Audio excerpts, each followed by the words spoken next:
Hey there, BrewTubers! I'm JabeerIni and I'll show you today how I'll brew a Rye Red IPA at home!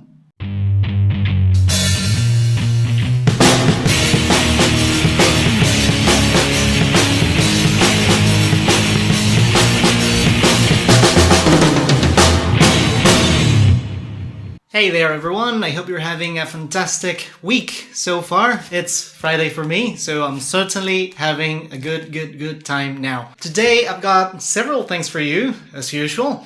First thing we're gonna do is we're gonna use this thing for the very first time. This is the Ace microbrewery. It's something similar to the Grainfather. I've read some very nice reviews and it seems like it's a very good piece of equipment. It's about 350 pounds. Apparently the pump is the same one or very similar to the one of the Grainfather. It just lacks the counterflow chiller. I got the regular one, regular chiller. And well, let's find out how good it really is. A Rye Red IPA is a recipe I've been willing to brew since quite a long time now. And I've been always having something else to do and I just haven't had the time until today. So we'll brew it and I'll tell you how it goes. Since it's the first time using this and the process is quite straightforward, I'm not gonna record every single phase of it. So I'll just pick some random moments here and there to show you how it goes. So with that being said, and without further ado, let's get brewing! Alright, so here we are, and as you can see, this thing is very shiny. Hi there! Let me walk you through the step mash. Now you can only see the last one. The last one is a whirlpool, 20 minutes, 70 degrees. This is the power that is going to be used, and this is the current temperature. So I'll just tell you, the first step is 50 degrees for 10 minutes, then 55 degrees for 20 minutes, then 55 degrees for 20 minutes, then 66 degrees for 55 minutes, then 77 degrees for 10 minutes, then boil for an hour, and then the one you're seeing now, 70 degrees for 20 minutes. So, without further ado, let's get brewing! And now as you can see, this is the first step, 50 degrees for 10 minutes. And well, it's only going to start, these 10 minutes are only going to start once the temperature reaches 50 degrees. And now I'm going to show you how the pump works. One of the things I really loved about this is that, listen to that. Well, that's the fridge, that's not the pump. This is the pump. So you can barely hear it. Let's open here, and there it is. The water flow makes more noise than the pump itself, and that's wonderful. Now we're 30 degrees. As you can see, the maximum power of the device is 2,500. I just kept it at 1,800. Because I only need 50 degrees, so I only need to get the water to 50 degrees, so that's enough.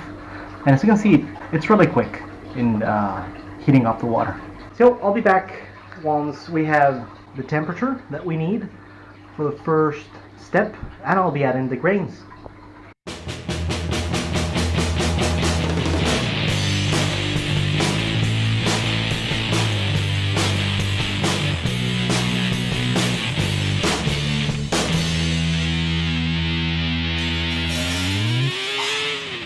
Alright, I'll be just doing this.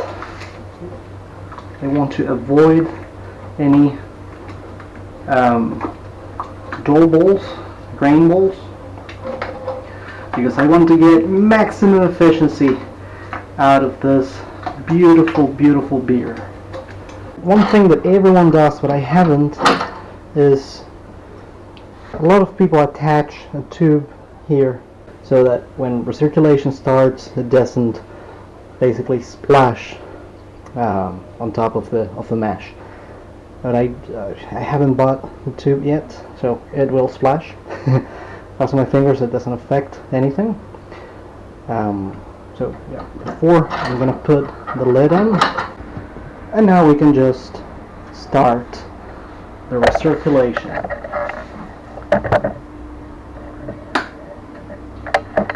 There it is. Beautiful. And now we can start the program. I'll be back with the next steps. Cheers! Alright, the 2 steps of the mash have already passed. The acid rest at 50 degrees and then some protein conversion at 55. Now we're in the actual starch conversion, 66 degrees for 55 minutes. There's 30 minutes left. Also, the clearness surprises me. This is obviously fruit of the recirculation. So let's talk about hops. But first, one thing I haven't done is to have a home brew. I'm not having a home brew because I don't have any, but I'm having a craft beer. This is an IPA, a regular IPA from this brewery called Tyrus. This is from Valencia, and actually the name of the beer is Valencian IPA. This brewery is one of the best craft beer breweries here in Valencia, and I would even say in Spain. So let's give it a pour. Sorry for the wet glass. You'll see it's got a beautiful color, and the smell, it's very, very yummy. Whoops. Okay, well, everything was going so good and I was so happy that I didn't have any spills, but hey, here it is. So look at it. It's sort of hazy, which is in my opinion very good. Nice carbonation, not excessive, a lot of head. So cheers. There's only one hop addition for bittering purposes. This is 10 grams of Bravo hops. Even if these are for bettering the aroma, it's certainly beautiful. And here I have, then there's no other hop addition, I mean during the boil. This is first wort, so before the boil, after the mash, before the boil. And this is 10 grams of each Chinook, Amarillo and Columbus. This is for a whirlpool.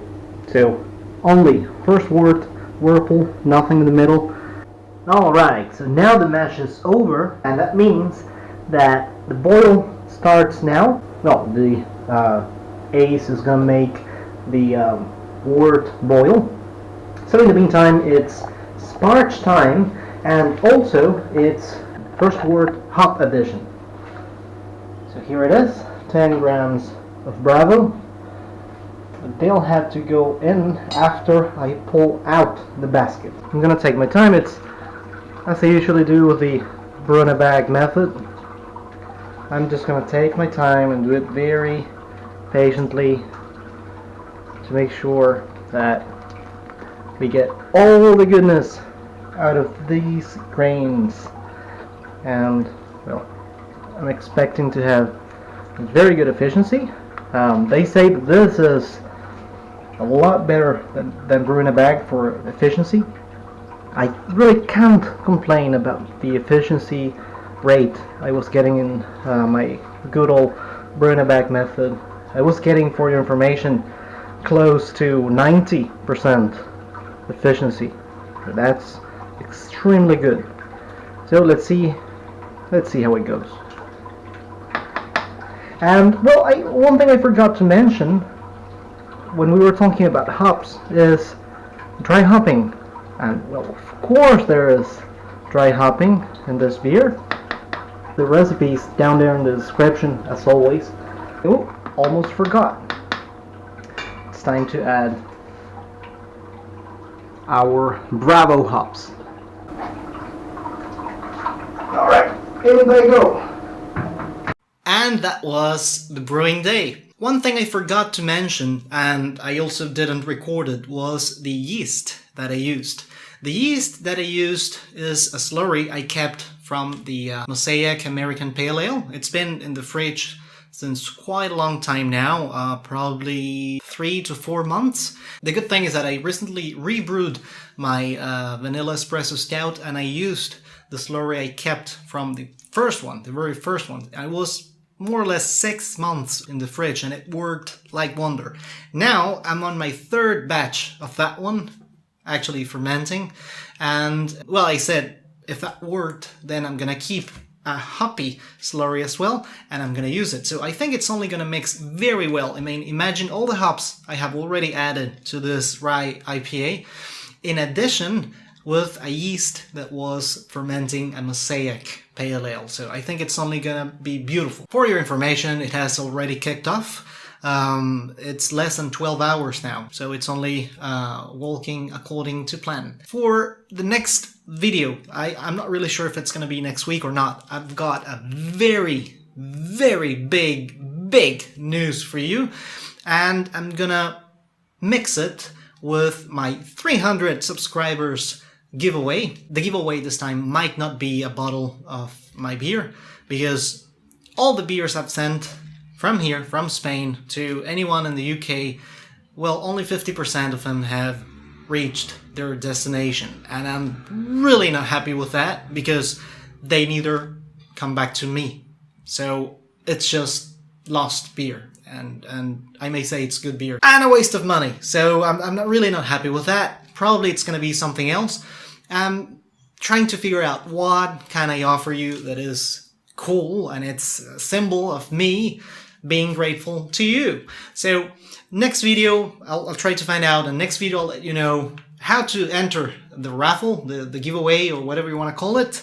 I will also give you some very big news, at least for me. So stay tuned. This is it for now. If you like what you see, like, and don't forget to subscribe. And as always, thanks for watching. Cheers and extremely good beers. Cheers!